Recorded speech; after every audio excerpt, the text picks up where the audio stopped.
कहानी का नाम बीरबल की बुद्धि और अनमोल खजाना।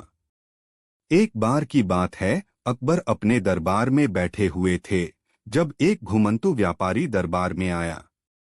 उसके पास एक अनमोल खजाने की कहानी थी जो उसने अपनी यात्राओं में सुनी थी। उसने दरबार में उपस्थित सभी को आकर्षित किया और कहा, जहां पनाह, मैं एक अद्भुत खजाने के बारे में बता सकता हूं जो कि बंजर भूमि में छिपा हुआ है। यह खजाना सुनहरे सिक्कों और बहुमूल्य रत्नों से भरा हुआ है, लेकिन इसे खोजने के लिए बुद्धि और साहस की आवश्यकता है। अकबर ने उसकी बातों में रुचि ली और कहा, अगर यह सच है तो हमें इसे खोजने की योजना बनानी चाहिए। बीरबल, तुम इस मिशन का नेतृत्व करो। बीरबल ने इस चुनौती को स्वीकार किया। उन्होंने अपनी योजना बनाई और दरबार के कुछ सबसे समझदार व्यक्तियों को अपने साथ लिया। वह सभी एकत्रित होकर उस बंजर भूमि की ओर निकले जहां खजाना छिपा हुआ था। रास्ते में बीरबल ने सभी को बताया, इस खजाने को खोजने के लिए हमें 3 चीजों की आवश्यकता है, साहस, एकता और बुद्धि। सभी ने सहमति दी। वे एकजुट होकर अपनी यात्रा जारी रखे। जब वे बंजर भूमि पर पहुंचे तो वहां उन्होंने एक पुरानी मानचित्र की खोज की जो खजाने के स्थान को दर्शाता था। मानचित्र को देखकर उन्हें समझ आया कि खजाना एक गुफा के अंदर है जो एक घने जंगल के बीच में स्थित है। बीरबल और उसके साथी जंगल में प्रवेश करने लगे। वहां उन्हें कई प्रकार के खतरनाक जीव जंतु मिले। पहले तो एक विशाल सांप उनके रास्ते में आ गया, लेकिन बीरबल ने अपनी बुद्धिमानी का प्रयोग करते हुए कहा, हम इस सांप को परेशान नहीं करेंगे, बल्कि हमें इसे पार करने का एक तरीका खोजना होगा। बीरबल ने अपने साथियों से कहा कि वे धीरे धीरे सांप के चारों ओर से गुजरे। सभी ने ऐसा ही किया और सांप को बिना परेशान किए आगे बढ़ गए। आगे बढ़ने पर उन्होंने देखा कि एक गहरी खाई उनके रास्ते में थी। सभी साथी चिंतित हो गए। तब बीरबल ने कहा, चिंता मत करो, हम एक पेड़ की लकड़ी को यहाँ से काटकर एक पुल बना सकते हैं। सभी ने मिलकर मेहनत की और पेड़ की लकड़ी से एक मजबूत पुल बनाया। जब वे खाई पार कर गए तो उन्होंने गुफा का प्रवेश देखा। गुफा के अंदर जाने से पहले बीरबल ने सभी को एकजुट होकर रहस्यमय वातावरण में सावधानी से चलने के लिए कहा। गुफा के अंदर पहुंचते ही उन्होंने देखा कि वहां अंधेरा था। सभी ने अपने साथ लाई हुई मोमबत्तियों को जलाया। अचानक उन्हें दीवारों पर उकेरे हुए अद्भुत चित्र मिले। उन चित्रों में खजाने का इतिहास दर्शाया गया था। एक चित्र में लिखा था, केवल वही व्यक्ति जो अपने साथी के साथ सच्चे दिल से यात्रा करता है वह इस खजाने को प्राप्त कर सकेगा। यह पढ़कर सभी ने एक दूसरे को देखा। बीरबल ने कहा, यह संकेत स्पष्ट है, हमें एक दूसरे पर भरोसा रखना होगा। आगे बढ़ते हुए वे एक कमरे में पहुंचे जहां एक विशाल बक्सा रखा हुआ था।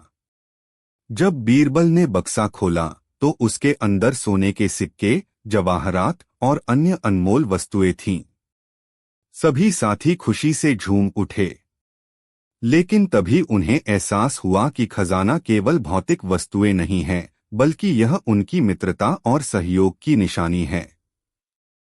बीरबल ने कहा, यह खजाना हमें यह सिखाता है कि असली दौलत एकजुटता और मित्रता में होती है। खजाना लेकर लौटते समय उन्होंने फिर से जंगल और खाई को पार किया। जब वे दरबार में लौटे तो अकबर ने उनकी सफलता का स्वागत किया। सभी दरबारी बीरबल की बुद्धि और साहस की प्रशंसा करने लगे। अकबर ने कहा, बीरबल, तुमने साबित कर दिया है कि सच्चा खजाना वह है जो हम एक साथ मिलकर पाते हैं। बीरबल ने मुस्कुराते हुए कहा, जहां पनाह, मेरा सबसे बड़ा खजाना आपकी मित्रता और विश्वास है। इस प्रकार बीरबल और उसके साथियों ने न केवल एक अद्भुत खजाना खोजा, बल्कि उन्होंने यह भी साबित किया कि एकता में ही असली ताकत होती है। उनके अनुभव ने सभी को यह सिखाया कि जीवन में सबसे महत्वपूर्ण चीजें सिर्फ भौतिक वस्तुएं नहीं, बल्कि प्यार, मित्रता और सहयोग हैं।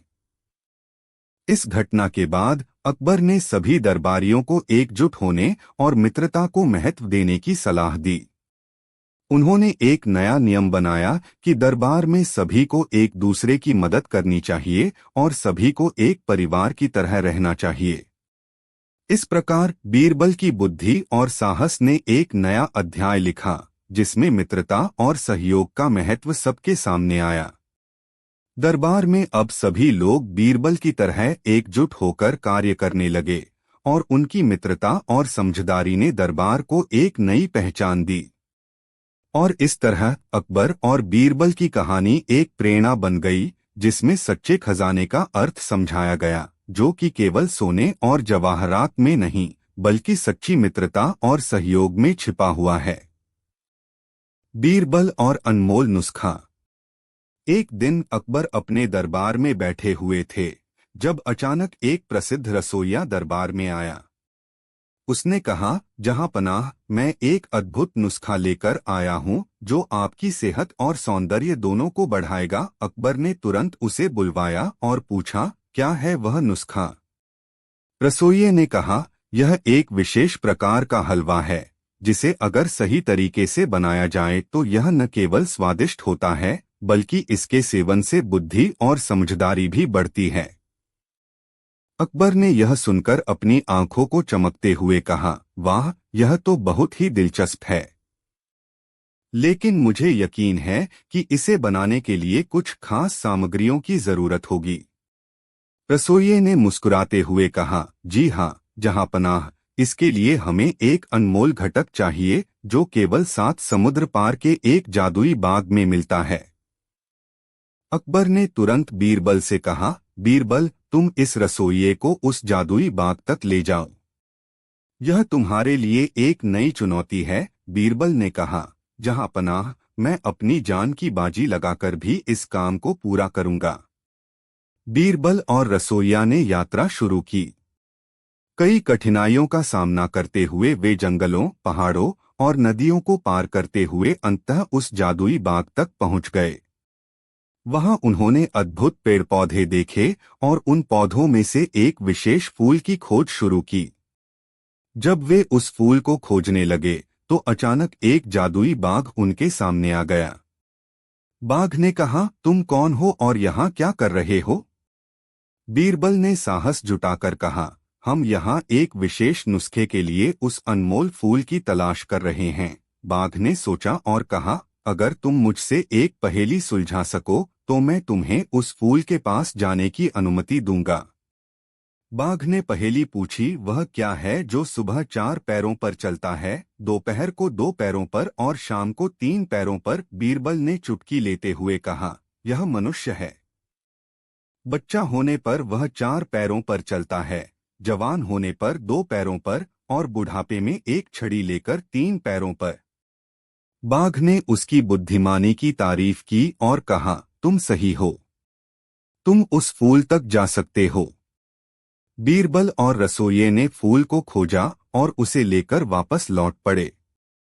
रास्ते में रसोइये ने कहा, बीरबल, क्या तुम सोचते हो कि यह नुस्खा सच में काम करेगा? बीरबल ने कहा, यह नुस्खा केवल फूल से नहीं, बल्कि हमारी मेहनत और एकजुटता से भी काम करेगा। जब वे वापस दरबार पहुंचे तो अकबर ने उनसे पूछा, क्या तुमने फूल पाया? रसोइये ने फूल को दिखाते हुए कहा, हाँ, जहां पनाह, यह है वह अनमोल घटक। रसोइये ने हलवा बनाना शुरू किया। जब वह तैयार हुआ तो उसकी खुशबू पूरे दरबार में फैल गई। अकबर ने पहली चम्मच हलवा लिया और उसकी तारीफ की, वाह, यह तो अद्भुत है। लेकिन बीरबल ने तुरंत कहा, जहां पनाह, पहले इस हलवे का सेवन करें, फिर इसकी विशेषता का परीक्षण करें।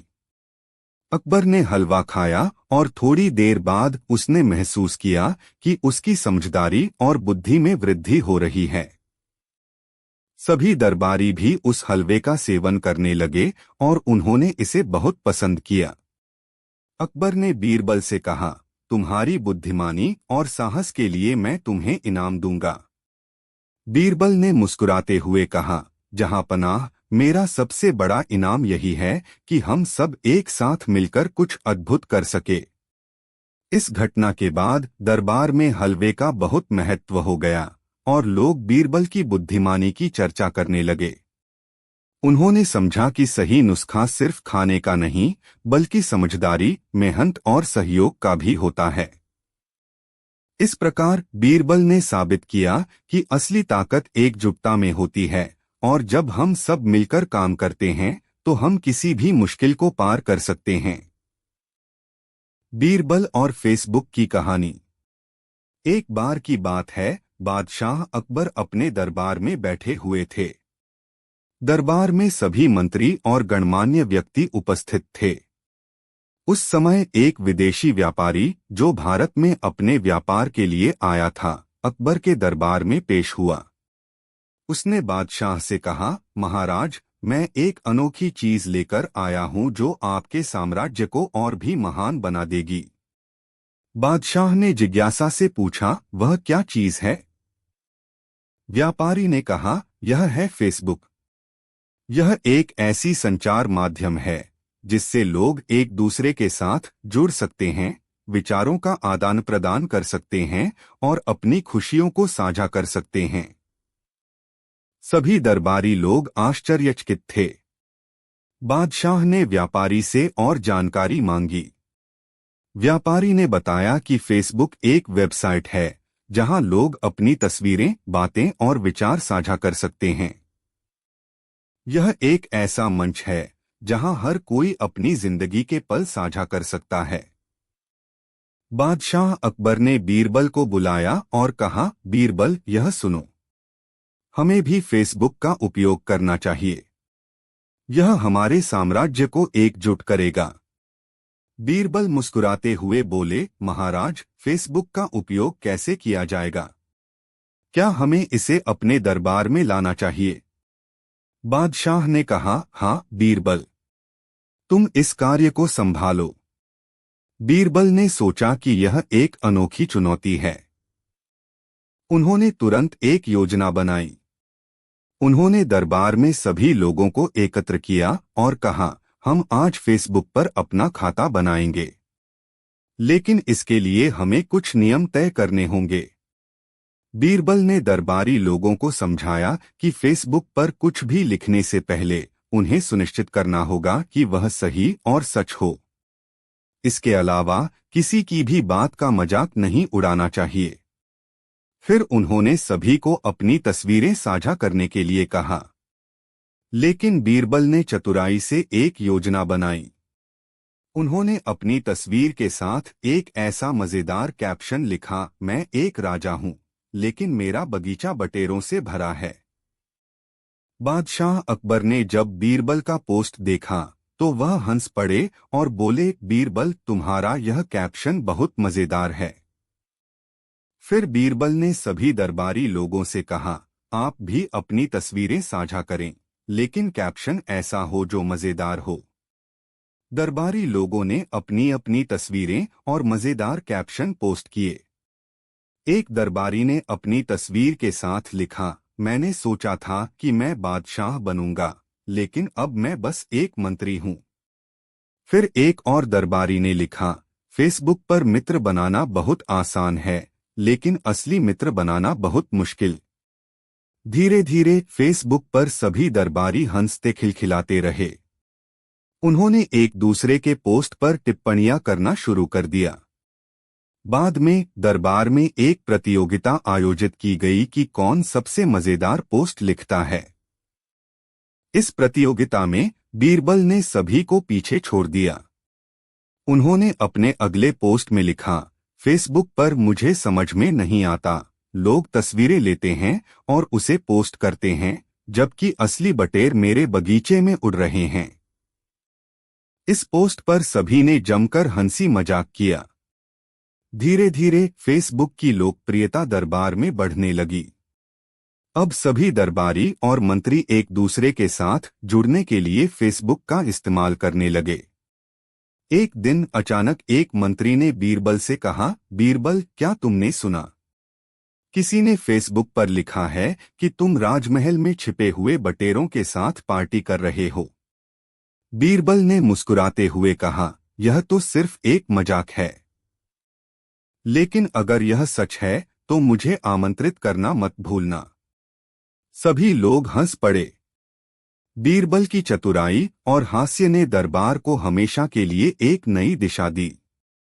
बाद में जब भी कोई समस्या होती तो लोग पहले फेसबुक पर चर्चा करते थे और फिर उसे सुलझाने के लिए दरबार में आते थे। इस प्रकार फेसबुक ने अकबर के दरबार में एक नया बदलाव लाया। बीरबल की बुद्धिमत्ता और चतुराई ने न केवल दरबार को मनोरंजक बनाया बल्कि दरबारियों के बीच एकता भी बढ़ाई। और इस तरह बीरबल की फेसबुक की कहानी खत्म हुई, जिसमें हंसी, मस्ती और एकता का संदेश था। दरबार में सभी लोग हमेशा एक दूसरे के साथ जुड़े रहे और बीरबल की चतुराई ने हर बार उन्हें नई चुनौती का सामना करने में मदद की। कहानी का नैतिक, कभी कभी हंसी मजाक और जुड़ाव से सबसे कठिन समस्याएं भी हल हो जाती हैं। एक बार अकबर के दरबार में एक विद्वान संत आए। उन्होंने कई धर्मों और दर्शन पर गहरा ज्ञान प्राप्त किया था और उनके विचारों को सुनने के लिए दरबार में बड़ी संख्या में लोग इकट्ठा हुए थे। वे अपने ज्ञान और तर्क से लोगों को प्रभावित करते थे, लेकिन उनके मन में अपने ज्ञान का थोड़ा अभिमान भी था। दरबार में सभी लोग संत की बातें बड़े ध्यान से सुन रहे थे। तभी संत ने अकबर से पूछा, जहांपनाह, आपने अपनी प्रजा की भलाई के लिए बहुत काम किया है। मैं आपसे एक प्रश्न पूछना चाहता हूं, जो मेरे मन में कई दिनों से है। अगर इसका उत्तर आप दे सकें तो मैं आपकी बुद्धिमानी की सराहना करूंगा। अकबर ने नम्रता से कहा, मुझे खुशी होगी अगर मैं आपके प्रश्न का उत्तर दे पाऊं। आप कृपया पूछिए। संत ने कहा, मुझे बताइए कि भगवान कहाँ बसते हैं? यह सवाल मुझे बहुत लंबे समय से परेशान कर रहा है और मैं कई विद्वानों से इसका उत्तर पूछ चुका हूं, लेकिन मुझे संतोषजनक जवाब नहीं मिला। क्या आपके दरबार में कोई ऐसा है जो इस प्रश्न का उत्तर दे सके? अकबर को यह प्रश्न सुनकर थोड़ा असमंजस हुआ, क्योंकि यह सवाल आसान नहीं था। उन्होंने दरबारियों की तरफ देखा, लेकिन कोई भी इसके उत्तर के लिए आगे नहीं आया।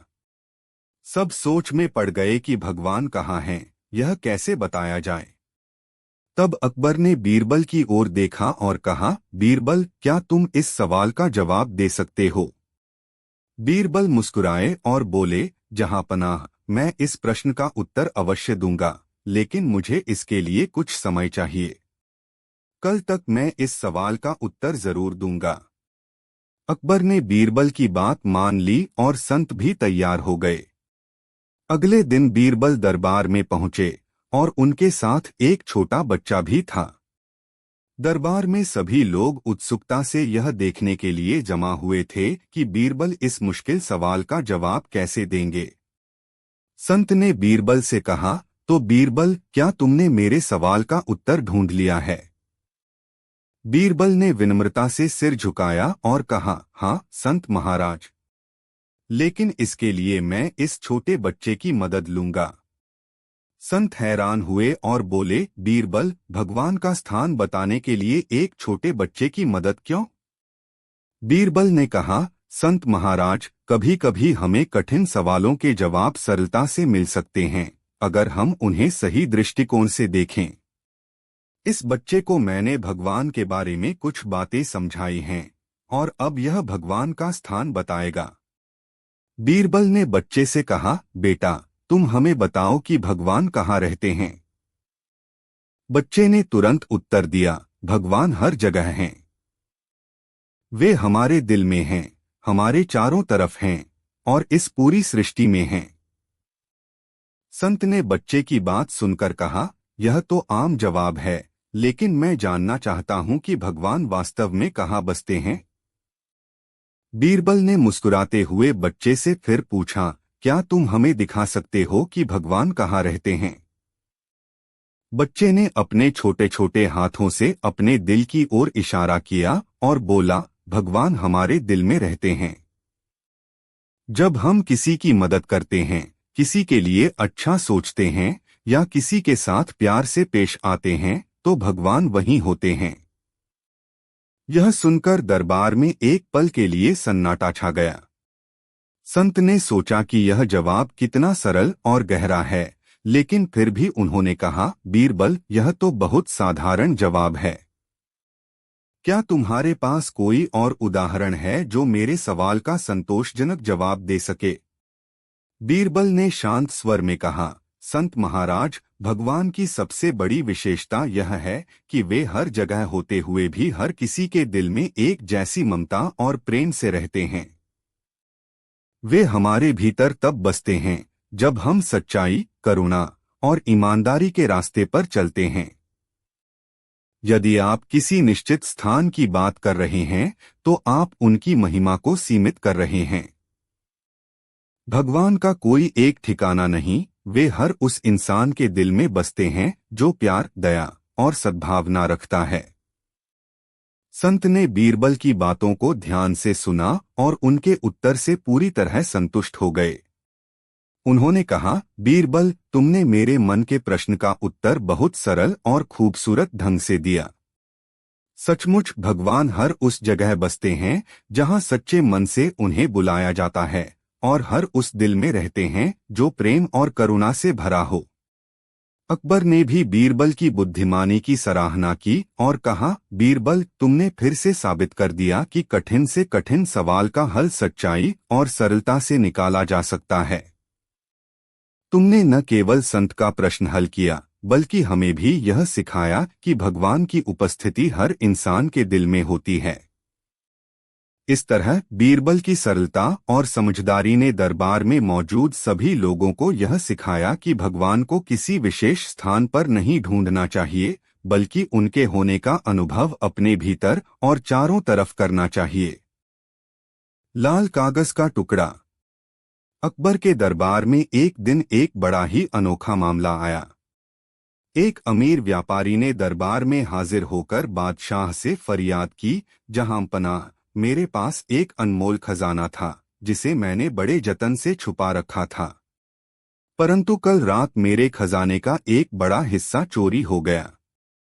मेरे खजाने के पास एक लाल कागज का टुकड़ा मिला है जिस पर कुछ निशान बने हुए हैं। मुझे लगता है कि इस कागज में ही चोर के बारे में कुछ सुराग छुपा हुआ है। बादशाह अकबर ने उस लाल कागज के टुकड़े को देखा और फिर बीरबल की ओर देखा। उन्होंने कहा, बीरबल, लगता है कि यह मामला तुम्हारी चतुराई का इंतजार कर रहा है। बीरबल ने मुस्कुराते हुए कागज का टुकड़ा लिया और ध्यान से उस पर बने निशानों को देखा। कागज पर कुछ अजीब से चिन्ह बने हुए थे, जैसे किसी ने कुछ लिखने की कोशिश की हो, लेकिन साफ साफ समझ नहीं आ रहा था कि उसमें क्या लिखा है।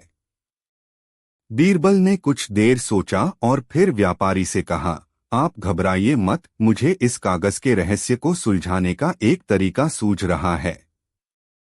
बीरबल ने सिपाहियों को आदेश दिया कि वे व्यापारी के घर जाकर उस स्थान का मुआयना करें जहां खजाना रखा गया था। सिपाही उस स्थान की पूरी जानकारी लेकर आए। इसके बाद बीरबल ने व्यापारी के घर के पास रहने वाले सभी लोगों को दरबार में बुलाने का निर्णय लिया। जब सभी लोग दरबार में उपस्थित हुए तो बीरबल ने कागज का टुकड़ा सामने रखते हुए कहा, इस कागज पर जो निशान बने हैं उनमें एक खास बात है। यहाँ मौजूद किसी न किसी व्यक्ति ने इसे छोड़कर अपनी पहचान छुपाने की कोशिश की है। यह कहकर बीरबल ने दरबार में मौजूद सभी लोगों को कागज पर लिखे निशानों को ध्यान से देखने का आदेश दिया। लोग बारी बारी से उस कागज को देखने लगे। अचानक एक आदमी की चेहरे का रंग उड़ गया और उसने तुरंत अपना चेहरा दूसरी ओर कर लिया। यह देखकर बीरबल मुस्कुराए और बादशाह अकबर की ओर इशारा करते हुए बोले, जहांपनाह, लगता है कि हमारे पास जवाब सामने आ गया है। अकबर ने आश्चर्य से पूछा, बीरबल, तुम्हें कैसे पता चला कि यही चोर है? बीरबल ने कहा, जहांपनाह, इस लाल कागज के निशान केवल उसे समझ में आएंगे जिसने इसे खुद बनाया हो। बाकी लोग इसे देखकर केवल जिज्ञासु होते, लेकिन अपराधी इसे देखकर बेचैन हो जाता। यही कारण है कि इस आदमी के चेहरे पर डर और घबराहट साफ नजर आ रही है। फिर बीरबल ने उस आदमी से सख्ती से पूछा, सच सच बताओ, क्या तुमने ही व्यापारी का खजाना चुराया है? आदमी ने डरते हुए सिर झुका लिया और स्वीकार किया कि उसने ही चोरी की थी। उसने कहा, हाँ हुजूर, मैंने ही खजाना चुराया और लाल कागज का यह टुकड़ा गलती से वहीं छोड़ दिया था। मुझे नहीं पता था कि यह मेरी पहचान खोल देगा। बादशाह अकबर ने बीरबल की चतुराई की प्रशंसा की और उस चोर को उचित सजा दी। साथ ही व्यापारी का खजाना उसे वापस कर दिया गया। इस प्रकार बीरबल ने एक साधारण से लाल कागज के टुकड़े से पूरे मामले को सुलझा दिया। दरबार में एक बार फिर उनकी बुद्धिमानी और चतुराई के चर्चे होने लगे। बीरबल और खजाने का रहस्य। एक बार की बात है, अकबर के दरबार में एक धनी व्यापारी आया। वह बहुत परेशान नजर आ रहा था। उसने दरबार में आते ही कहा, जहांपनाह, मुझे एक बड़ा खजाना मिला है, लेकिन मुझे यह समझ में नहीं आ रहा है कि इसे कैसे सुरक्षित रखा जाए। मुझे डर है कि कोई इसे चुरा न ले। अकबर ने व्यापारी से पूछा, क्या तुम्हारे पास खजाने की कोई खास जगह है? व्यापारी ने कहा, जी हाँ, मैंने खजाना अपने बगीचे के पीछे एक गड्ढे में छुपा रखा है, लेकिन अब मुझे डर है कि कोई इसे खोज लेगा। अकबर ने तुरंत बीरबल को बुलाया और कहा, बीरबल, इस व्यापारी की मदद करो। इसे उसके खजाने को सुरक्षित रखने का उपाय बताओ। बीरबल ने व्यापारी से कहा, आपकी चिंता बेकार है। मैं आपको एक योजना बताता हूं। आप अपने खजाने के ऊपर एक मूर्खता भरी कहानी बना दो। कोई भी मूर्ख इसे खोजने की कोशिश करेगा और वह खुद ही मुसीबत में पड़ेगा। व्यापारी ने सोचा, यह अच्छा विचार है। उसने अपनी कहानी बनाई और एक बड़े बोर्ड पर लिखा, यहाँ एक जादुई खजाना है। जो इसे चुराने की कोशिश करेगा, उसे बुरी तरह से धोखा मिलेगा। अब व्यापारी ने अपने बगीचे के चारों ओर इस बोर्ड को लगा दिया। कुछ दिनों के बाद कई लोग इस बोर्ड को पढ़ने आए। उनमें से कुछ ने सोचा कि यह एक मजाक है, लेकिन कुछ लोग इसके पीछे की जादुई शक्ति में यकीन करने लगे। बीरबल ने फिर व्यापारी से कहा, अब तुम एक दूसरा कदम उठाओ। तुम अपने बगीचे में एक बकरी भी रख दो। लोग जब तुम्हारे खजाने के पास आएंगे तो बकरी को देखकर यह सोचेंगे कि यह जगह सुरक्षित है और कोई यहाँ चुराने की हिम्मत नहीं करेगा। व्यापारी ने बीरबल की बात मानी और बकरी रख दी। अब लोग उस बगीचे के पास आने से भी डरने लगे, क्योंकि उन्हें लगने लगा कि बकरी कोई जादुई जानवर है जो खजाने की रक्षा करती है। कुछ समय बाद एक चोर ने व्यापारी की कहानी सुनी और उसे खजाना चुराने का विचार आया। उसने सोचा, अगर मैं रात के अंधेरे में जाऊंगा तो मुझे कोई नहीं देखेगा। रात का अंधेरा होते ही वह बगीचे में घुस गया। जैसे ही उसने खजाने के पास पहुंचने की कोशिश की, बकरी ने भौंकना शुरू कर दिया। चोर ने सोचा कि यह एक जादुई बकरी है और डर गया। वह बगीचे से भागा और दौड़ते दौड़ते एक गड्ढे में गिर गया। अगले दिन जब लोग सुबह सुबह बगीचे में आए तो उन्होंने चोर को गड्ढे में गिरा हुआ देखा। वे सब हंसने लगे और कहा, देखो, यह आदमी खजाने को चुराने की कोशिश कर रहा था और अब यह खुद ही मुसीबत में फंस गया। बीरबल ने यह सब देखा और फिर व्यापारी से कहा, अब तुम निश्चिंत रह सकते हो। तुम्हारा खजाना सुरक्षित है और तुम्हारी कहानी ने सभी को इस खजाने से दूर रखा है। व्यापारी ने बीरबल का धन्यवाद किया और कहा, आपकी बुद्धिमानी ने मेरे खजाने को बचा लिया। मैं हमेशा आपका आभारी रहूंगा। इस तरह बीरबल ने अपनी चालाकी और बुद्धिमानी से व्यापारी के खजाने की रक्षा की और सभी को यह सिखाया कि कभी-कभी एक अच्छी कहानी भी खजाने को सुरक्षित रख सकती है। दरबार में सभी ने बीरबल की तारीफ की और अकबर ने उसे इनाम दिया। इस घटना के बाद व्यापारी ने बीरबल की सलाह पर हमेशा ध्यान दिया और अपनी बुद्धिमानी से हमेशा खुशहाल जीवन व्यतीत किया। बीरबल और 3 अजीब फरियादी। एक दिन अकबर अपने दरबार में बैठे थे, तभी 3 अलग-अलग लोग अपने अपने मामलों को लेकर फरियाद करने पहुंचे। तीनों का मामला अलग था, पर सभी के चेहरे पर एक अजीब किस्म की हताशा थी। दरबार में सभी का ध्यान उन तीनों पर था, क्योंकि उनकी शिकायतें सुनते ही सभी दरबारियों के चेहरे पर मुस्कान आ गई। अकबर ने भी उत्सुकता से तीनों को पास बुलाया और पूछा, तुम तीनों इतने चिंतित क्यों हो? अपनी शिकायत मुझे बताओ। पहले व्यक्ति ने कहा, जहांपनाह, मेरा नाम रघु है और मैं एक किसान हूँ। मेरी समस्या यह है कि मेरी फसल अच्छी होती है, लेकिन मेरे खेत में एक खरगोश आकर हर बार कुछ फसल खा जाता है। मैंने कई उपाय किए, लेकिन वह हर बार बच निकलता है। अब आप ही बताइए, इस समस्या का क्या हल है? अकबर ने मुस्कुराते हुए कहा, ये तो अजीब समस्या है। फिर दूसरे व्यक्ति की ओर मुड़े और पूछा, तुम्हारी क्या समस्या है? दूसरे व्यक्ति, जो एक व्यापारी था, ने कहा, महाराज, मेरा नाम मोहित है। मेरी समस्या यह है कि मेरी दुकान के सामने एक गधा रोज आकर बैठ जाता है। वह वहां गंदगी फैलाता है और मेरी बिक्री में बाधा डालता है। मैंने उसे भगाने की कोशिश की, लेकिन वह हर बार वापस आ जाता है। मुझे तो समझ नहीं आता कि इससे कैसे निपटूं। अकबर अब अपनी हंसी रोक नहीं पाए। उन्होंने तीसरे व्यक्ति की ओर इशारा करते हुए कहा, और तुम्हारी क्या समस्या है? तीसरा व्यक्ति, एक संगीतकार, ने कहा, जहांपनाह, मेरा नाम गोपाल है। मैं रोज रियाज करता हूँ, लेकिन हर बार मेरी बांसुरी से अजीब अजीब ध्वनियां निकलने लगती हैं, जैसे कोई फटी हुई आवाज हो।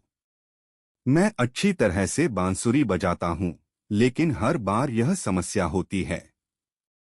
लोग मेरा मजाक उड़ाते हैं।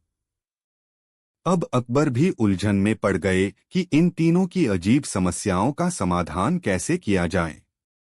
उन्होंने दरबार में बैठे बीरबल की ओर देखा और कहा, बीरबल, क्या तुम इन तीनों की समस्याओं का हल निकाल सकते हो? बीरबल मुस्कुराए और बोले, जहांपनाह, यह काम बहुत ही आसान है। बस थोड़ा धैर्य रखना होगा। फिर बीरबल पहले व्यक्ति की ओर मुड़े और कहा, रघु, तुम ऐसा करो कि अगले कुछ दिनों तक उस खरगोश को थोड़ी थोड़ी गाजर डालकर अपने खेत के पास रखो।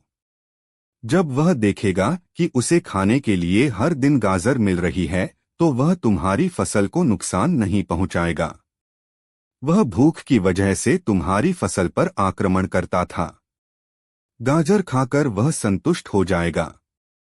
रघु ने सोचा कि यह तो आसान उपाय है और वह खुश होकर वापस चला गया। अब बीरबल ने दूसरे व्यक्ति, व्यापारी मोहित की ओर देखा और कहा, तुम ऐसा करो कि जहां गधा बैठता है, वहां पर हर रोज पानी छिड़क दो और थोड़ी कड़वी घास रख दो। जब वह वहां बैठने की कोशिश करेगा, तो उसे वहां का स्वाद और नमी पसंद नहीं आएगी। वह धीरे धीरे उस जगह आना बंद कर देगा। मोहित ने बीरबल का आभार जताया और वह भी अपने हल को आजमाने के लिए चला गया। अब बारी थी गोपाल की, जो अपनी बांसुरी की ध्वनि से परेशान था। बीरबल ने उससे कहा, गोपाल, तुम ऐसा करो कि अपने बांसुरी को अच्छे से साफ करो और उसमें थोड़ी सूखी रुई डालकर रियाज करो। कई बार नमी या हवा के दबाव के कारण बांसुरी से आवाज खराब आने लगती है। तुम्हारी बांसुरी को बस थोड़ी देखभाल की जरूरत है। गोपाल ने यह बात मान ली और धन्यवाद कहकर चला गया। कुछ दिनों बाद तीनों फिर दरबार में आए और उनके चेहरों पर खुशी थी। रघु ने कहा, जहां पनाह, बीरबल का तरीका कारगर रहा। अब खरगोश मेरी फसल को नुकसान नहीं पहुंचाता, बल्कि गाजर खाकर संतुष्ट हो जाता है। मोहित ने कहा, महाराज, गधा अब मेरी दुकान के सामने नहीं बैठता। उसने वहां आना ही छोड़ दिया है। गोपाल भी उत्साहित होकर बोला, जहां पनाह, मेरी बांसुरी की ध्वनि अब मधुर हो गई है। बीरबल का उपाय सचमुच काम कर गया। अब कोई मेरा मजाक नहीं उड़ाता। अकबर ने बीरबल की ओर देखा और उनकी बुद्धिमानी पर प्रसन्न होकर कहा, बीरबल, तुमने फिर से साबित कर दिया कि तुम्हारी सोच कितनी अलग और प्रभावशाली है। तुम्हारी चतुराई से ये तीनों अपनी अपनी समस्याओं का हल पा सके। इस पर बीरबल मुस्कुराए और बोले, जहां पनाह, कई बार समस्याएं बड़ी नहीं होती, बल्कि उनका हल ढूंढना मुश्किल लगता है। जब हम अपनी सोच को थोड़ा बदलते हैं तो हल भी अपने आप मिल जाता है। अकबर ने बीरबल को उनकी बुद्धिमानी के लिए इनाम दिया और दरबार में सभी ने बीरबल की प्रशंसा की। बीरबल की इस अद्भुत सोच और समझ ने एक बार फिर सभी का दिल जीत लिया। बादशाह अकबर घुड़सवारी के इतने शौकीन थे कि पसंद आने पर घोड़े का मुहमांगा दाम देने को तैयार रहते थे। दूरदराज के मुल्कों जैसे अरब, पर्शिया आदि से घोड़ों के विक्रेता मजबूत व आकर्षक घोड़े लेकर दरबार में आया करते थे। बादशाह अपने व्यक्तिगत इस्तेमाल के लिए चुने गए घोड़े की अच्छी कीमत दिया करते थे। जो घोड़े बादशाह की रुचि के नहीं होते थे, उन्हें सेना के लिए खरीद लिया जाता था। अगले दिन दरबार में क्या हुआ? बादशाह अकबर के दरबार में घोड़े के विक्रेताओं का अच्छा व्यापार होता था। एक दिन घोड़ों का एक नया विक्रेता दरबार में आया। अन्य व्यापारी भी उसे नहीं जानते थे। उसने 2 बेहद आकर्षक घोड़े बादशाह को बेचे और कहा कि वह ठीक ऐसे ही 100 घोड़े और लाकर दे सकता है, बशर्ते उसे आधी कीमत पेशगी दे दी जाए। नए घोड़े विक्रेता से खुश होकर बादशाह ने क्या किया? बादशाह को चूंकि घोड़े बहुत पसंद आए थे, सो वैसे ही 100 और घोड़े लेने का तुरंत मन बना लिया। बादशाह ने अपने खजांची को बुलाकर व्यापारी को आधी रकम अदा करने को कहा। खजांची उस व्यापारी को लेकर खजाने की ओर चल दिया। लेकिन किसी को भी यह उचित नहीं लगा कि बादशाह ने एक अनजान व्यापारी को इतनी बड़ी रकम बतौर पेशगी दे दी। लेकिन विरोध जताने की हिम्मत किसी के पास न थी। सभी चाहते थे कि बीरबल यह मामला उठाए। घोड़े के सौदे से नाखुश बीरबल ने क्या किया?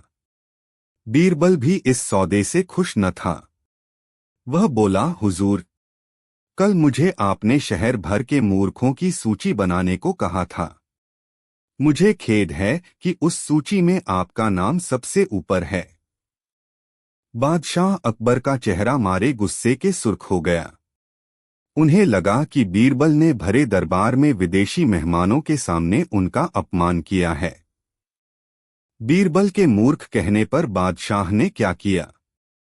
गुस्से से भरे बादशाह चिल्लाए, तुम्हारी हिम्मत कैसे हुई हमें मूर्ख बताने की? क्षमा करें बादशाह सलामत। बीरबल अपना सिर झुकाते हुए सम्मानित लहजे में बोला, आप चाहें तो मेरा सर कलम करवा दें, यदि आपके कहने पर तैयार की गई मूर्खों की फहरिस्त में आपका नाम सबसे ऊपर रखना आपको गलत लगे।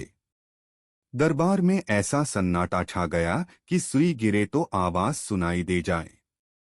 अब बादशाह अकबर अपना सीधा हाथ उठाए, तर्जनी को बीरबल की ओर ताने आगे बढ़े। दरबार में मौजूद सभी लोगों की सांस जैसे थमसी गई थी। उत्सुकतावश व उत्तेजना सभी के चेहरों पर नृत्य कर रही थी। उन्हें लगा कि बादशाह सलामत बीरबल का सिर धड़ से अलग कर देंगे। इससे पहले किसी की इतनी हिम्मत न हुई थी कि बादशाह को मूर्ख कहे। लेकिन बादशाह ने अपना हाथ बीरबल के कंधे पर रख दिया। वह कारण जानना चाहते थे। बीरबल समझ गया कि बादशाह क्या चाहते हैं। वह बोला, आपने घोड़ों के ऐसे व्यापारी को बिना सोचे समझे एक मोटी रकम पेशगी दे दी जिसका अतापता भी कोई नहीं जानता। वह आपको धोखा भी दे सकता है। इसलिए मूर्खों की सूची में आपका नाम सबसे ऊपर है। हो सकता है कि अब वह व्यापारी वापस ही न लौटे। वह किसी अन्य देश में जाकर बस जाएगा और आपको ढूंढे नहीं मिलेगा। किसी से कोई भी सौदा करने के पूर्व उसके बारे में जानकारी तो होनी ही चाहिए। उस व्यापारी ने आपको मात्र 2 घोड़े बेचे और आप इतने मोहित हो गए कि मोटी रकम बिना उसको जाने पहचाने ही दे दी। यही कारण है बस। तुरंत खजाने में जाओ और रकम की अदायगी रुकवा दो। बादशाह अकबर ने तुरंत अपने एक सेवक को दौड़ाया। बीरबल बोला, अब आपका नाम उस सूची में नहीं रहेगा। बादशाह अकबर कुछ क्षण तो बीरबल को घूरते रहे, फिर अपनी दृष्टि दरबारियों पर केंद्रित कर ठहाका लगाकर हंस पड़े। सभी लोगों ने राहत की सांस ली कि बादशाह को अपनी गलती का एहसास हो गया था। हंसी में दरबारियों ने भी साथ दिया और बीरबल की चतुराई की एक स्वर से प्रशंसा की। कहानी 5 लोग एक बराबर क्यों नहीं। एक दिन अकबर के दरबार में एक विद्वान आया और उसने एक अजीब सवाल पूछा, जहांपनाह, क्या आप मुझे बता सकते हैं कि 5 लोग एक जैसे क्यों नहीं होते? हर इंसान की सोच और व्यवहार अलग क्यों होता है? अकबर इस सवाल का जवाब देने ही वाले थे कि बीरबल ने उनसे इजाजत मांगी। अकबर ने मुस्कुराते हुए बीरबल को जवाब देने की अनुमति दे दी, क्योंकि उन्हें पता था कि बीरबल इसका दिलचस्प जवाब देंगे। बीरबल ने उस विद्वान से कहा, महाशय, आपके सवाल का जवाब देने के लिए मुझे 5 लोगों की जरूरत है। उसने दरबार के 5 लोगों को बुलाया और उन्हें पंक्ति में खड़ा कर दिया। फिर बीरबल ने 5 के सामने 5 अलग अलग चीजें रखीं, एक किताब, एक तलवार, एक माला, एक सिक्का और एक रोटी। उसने उन 5 को निर्देश दिया कि वे बिना किसी झिझक के अपने सामने रखी चीजों में से एक चीज चुनें। पहले व्यक्ति ने रोटी उठाई, क्योंकि वह बहुत भूखा था और भोजन को सबसे जरूरी मानता था। दूसरे व्यक्ति ने सिक्का उठाया, क्योंकि वह गरीब था और धन कमाना चाहता था। तीसरे ने माला उठाई, क्योंकि वह धार्मिक विचारों वाला था और भगवान में उसकी गहरी आस्था थी। चौथे ने तलवार उठाई, क्योंकि उसे अपनी ताकत पर गर्व था और वह योद्धा था। 5वें ने किताब उठाई, क्योंकि उसे ज्ञान की प्यास थी और वह समझदार बनना चाहता था। बीरबल ने फिर विद्वान की ओर मुड़ते हुए कहा, देखा आपने, इन 5 लोगों ने अपनी अपनी इच्छाओं और जरूरतों के हिसाब से चीजें चुनी। हर व्यक्ति का सोचने का तरीका, पसंद और प्राथमिकता अलग होती है, क्योंकि हर इंसान का जीवन अलग होता है। इसलिए ये 5 लोग एक जैसे नहीं हो सकते। विद्वान बीरबल की बात से प्रभावित हुआ और उसने अकबर के दरबार की बुद्धिमत्ता की सराहना की। अकबर भी बीरबल की इस मिसाल से बहुत प्रसन्न हुए और उन्होंने कहा, बीरबल, तुमने एक बार फिर अपनी समझदारी और हाजिर जवाबी से सबको प्रभावित कर दिया। इस प्रकार बीरबल ने अपने सरल तर्क से यह सिद्ध कर दिया कि हर इंसान अपनी सोच, प्राथमिकताओं और अनुभवों के कारण अलग होता है। दरबार के सभी लोग बीरबल की बुद्धिमानी की तारीफ करते हुए हंस पड़े और विद्वान भी संतुष्ट होकर वापस लौट गया। अकबर बीरबल और सबसे खूबसूरत बच्चा से तुम उसे दरबार में नहीं ला सकते। बीरबल, यह तो आपको वहां जाकर ही पता चलेगा।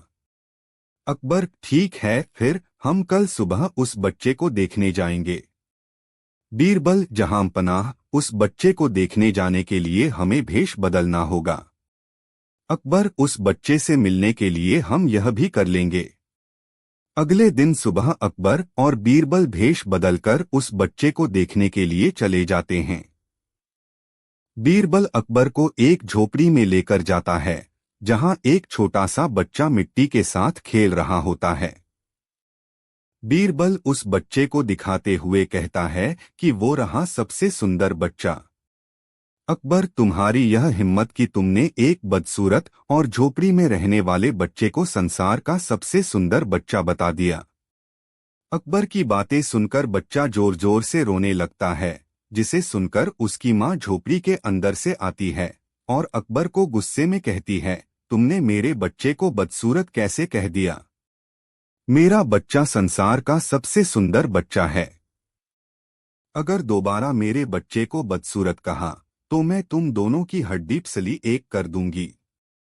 यहाँ से चले जाओ और दोबारा यहाँ दिखाई नहीं देना। इतना कहने के बाद वो माँ अपने बच्चे को खिलाने लगती है और कहती है, मेरा बच्चा संसार का सबसे सुंदर बच्चा है। बादशाह अकबर उस माँ की बात सुनकर खामोश हो जाते हैं। बीरबल जहांपनाह, अब आपको सब समझ में आ गया होगा। अकबर खां, अब मैं अच्छे से समझ गया हूँ। बीरबल, बादशाह अकबर, बच्चा कैसा भी हो, माता पिता के लिए उनका बच्चा संसार का सबसे सुंदर बच्चा ही होता है। अकबर, बीरबल तुम सही बोल